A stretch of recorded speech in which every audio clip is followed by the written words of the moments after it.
Hey everyone, hairstylist Alex Brown here, and I'm going to show you how to get a super sleek ponytail with braids using all my favorite Monat official products.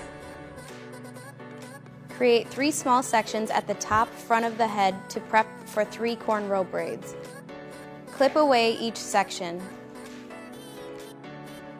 Use the Restyle Instant Sculpting Taffy as you braid for control and to tame any flyaways.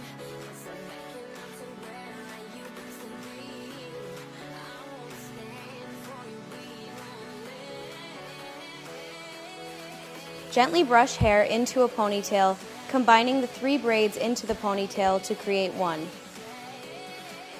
Secure with a hair bungee. Flat iron the ponytail straight.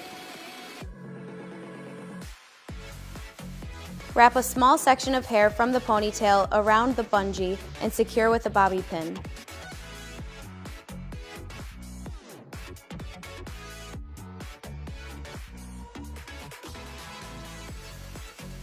Finish the hair with Refinish Control Hairspray.